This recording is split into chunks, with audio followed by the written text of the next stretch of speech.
नमस्कार दोस्तों, स्वागत है आपका अपने YouTube चैनल वर्ल्ड स्टडी पर, जहां हम लोग डिस्कस करते हैं देश और दुनिया के समसामयिक मुद्दों के बारे में जो हाल ही में घटनाक्रम चल रहे हैं, चाहे वो सांस्कृतिक हो, चाहे वो भौगोलिक हो, चाहे वो राजनीतिक हो।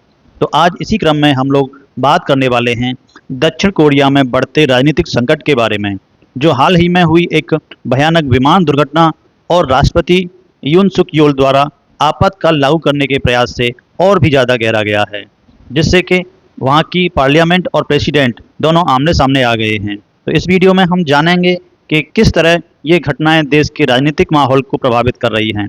तो चलिए शुरू करते हैं आज का वीडियो। बने रहिए वीडियो के अंत तक।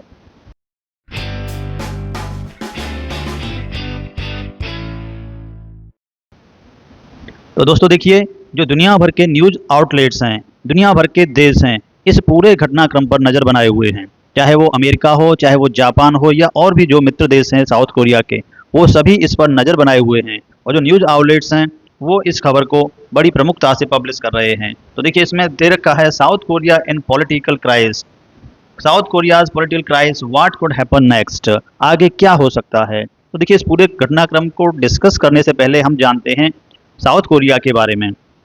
तो ये जो साउथ कोरिया है, जिसका आधिकारिक नाम है दक्षिण कोरिया गणराज्य, रिपब्लिक ऑफ कोरिया, जो कि पूर्वी एशिया का एक विकसित देश है। यह कोरिया प्रायद्वीप के दक्षिणी हिस्से में स्थित है। इसके उत्तर में उत्तरी कोरिया तथा इसके अलावा दक्षिण कोरिया का पूर्वी तट जापान सागर, जिसको पूर्वी सागर भी बोलते हैं, और पश्चिमी तट येलो सी यानी पीला सागर से सटा हुआ है। यह है भौगोलिक स्थिति साउथ कोरिया की। अगर बात करी जाए साउथ कोरिया का जो क्षेत्रफल है, वो लगभग 1 लाख वर्ग किलोमीटर है। आपको पता होगा भारत का क्षेत्रफल लगभग 32,87,000 किलोमीटर है। ऐसे ही साउथ कोरिया का जो क्षेत्रफल है वो है 1 लाख वर्ग किलोमीटर के लगभग, जो कि एरिया के मामले में साउथ कोरिया 109वें स्थान पर आता है। इसकी जो स्थिति है, ज़्यादातर यहाँ पर 70% हिस्सा पहाड़ी व पर्वतीय है। इसका तैबेक पर्वत यहाँ पर प्रमुख है। हान नदी, नेगडोंग नदी यहाँ की प्रमुख नदियाँ हैं। साउथ कोरिया की जो डांस कल्चर है, जिसको पॉप कल्चर भी बोलते हैं, जैसे कि आपने सुना होगा जो प्रमुख बैंड हैं BTS, ब्लैकपिंक, जो अक्सर के सोशल मीडिया पर इसके वीडियोस वायरल होते हैं, इन्होंने कोरियाई संस्कृति को पूरी दुनिया में परिचय कराया है। तो इस तरह से ये है साउथ कोरिया, जो कि अमेरिका और जापान दोनों का ही एक मित्र है। अब आते हैं ताज़ा घटनाक्रम पर। 29 दिसंबर 2024 को दक्षिण कोरिया के मोआन इंटरनेशनल एयरपोर्ट पर एक भयंकर विमान दुर्घटना घटी। जूजू एयर का जो पैसेंजर जेट था, जिसमें 181 लोग सवार थे, एक बर्ड स्ट्राइक के बाद इमरजेंसी लैंडिंग करने की कोशिश कर रहा था, लेकिन विमान का जो लैंडिंग गियर है और फ्लैप्स हैं वो खुलने में विफल रहे। परिणाम स्वरूप क्या हुआ, यह विमान रनवे से फिसलकर बैरियर से टकरा गया और उसमें आग लग गई। तो इस हादसे में 179 लोगों की डेथ हो गई, और जो 181 टोटल लोग थे उनमें से केवल 2 लोग ही जीवित बच पाए थे। ये हादसा एक ऐसी राजनीतिक परिस्थिति में हुआ जब दक्षिण कोरिया पहले से ही बहुत गहरे राजनीतिक संकट में था। 3 दिसंबर 2024 को आपको पता होगा वहाँ के जो राष्ट्रपति थे यून सुक योल, उन्होंने आपातकाल, जिसको मार्शल लॉ भी बोलते हैं, लागू करने का प्रयास किया था, जिससे पूरे देश में बड़े पैमाने पर जो विरोध प्रदर्शन शुरू हो गए। इन प्रदर्शनों में श्रमिकों के हड़ताल, आम लोगों के विरोध शामिल थे, जो देश में एक सैन्य तानाशाही की याद दिलाते थे। ध्यान रहे, कोरिया का जो इतिहास है वो सैन्य तानाशाही के लिए भी जाना जाता है।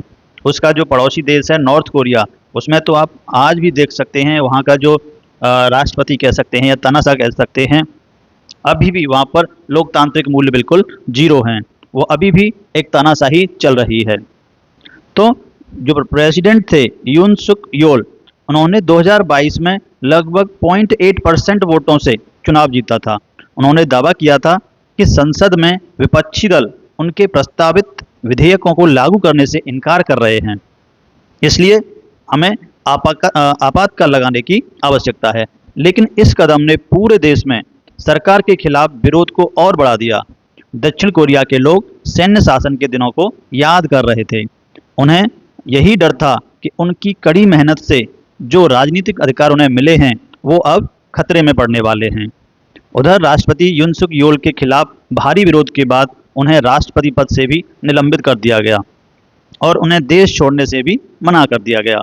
अगर उन्हें विद्रोह का दोषी ठहराया जाता है तो हो सकता है उन्हें मौत की सजा या आजीवन कारावास का सामना भी करना पड़ सकता है।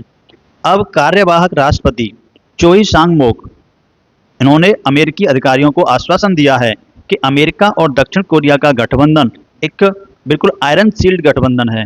यह गठबंधन खास तौर पर उत्तरी कोरिया और चीन की बढ़ती ताकत के खिलाफ महत्वपूर्ण है, क्योंकि अमेरिका और साउथ कोरिया का एक बहुत मित्र देश है। दोनों के ही परस्पर लाभ इसमें समाये हुए हैं। हालांकि यून सुक योल ने जब मार्शल लॉ की घोषणा की थी तो अमेरिका और दक्षिण कोरिया की सेना ने अपने संयुक्त सैन्य अभ्यास को रद्द कर दिया था। इसके अलावा अमेरिका के जो रक्षा सचिव हैं लॉयड ऑस्टिन, उन्होंने भी अपनी यात्रा रद्द कर दी थी। इससे ये संकेत मिलता है कि दक्षिण कोरिया के राजनीतिक संकट ने अंतर्राष्ट्रीय संबंधों को भी खासा प्रभावित किया है।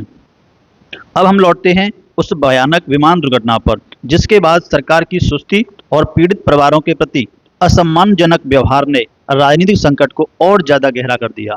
सरकार ने हादसे के समय जो प्रतिक्रिया देनी चाहिए थी वो प्रतिक्रिया नहीं दी, जिससे लोगों में और अधिक गुस्सा फैल गया। इसके बाद 3 जनवरी 2025 को जब जांचकर्ता यून सुक योल को गिरफ्तार करने के लिए पहुंचे तो उनके राष्ट्रपति, सुरक्षा बल और जो सैन्य सैनिक थे उन्होंने उन जांचकर्ताओं को रोकने की कोशिश की और इस बीच एक उच्च तनावपूर्ण स्थिति उत्पन्न हो गई और जांचकर्ताओं को अपनी गिरफ्तारी की कोशिश को रोकना पड़ा। आपको पता होगा राष्ट्रपति यून सुक योल के खिलाफ जो महाभियोग पारित हो चुका था। यदि यून सुक योल के खिलाफ आरोपित जो है सही साबित होते हैं तो यह उन्हें पहले बैठे हुए राष्ट्रपति को गिरफ्तार करने का रिकॉर्ड बना देगा। यानी साउथ कोरिया की हिस्ट्री में ये इतिहास होगा कि कोई पदासीन राष्ट्रपति अपने कार्यकाल के दौरान ही गिरफ्तार हो रहा है। ऐसे में उनका राजनीतिक भविष्य और दक्षिण कोरिया का भविष्य दोनों ही अनिश्चितता के दौर से गुजर रहे हैं, क्योंकि पड़ोस में उनका जो प्रबल शत्रु है नॉर्थ कोरिया, वो किसी भी ऐसे मौके को छोड़ेगा नहीं। अब सवाल यहाँ पर ये आता है, क्या दक्षिण कोरिया इस संकट से बाहर निकल पाएगा?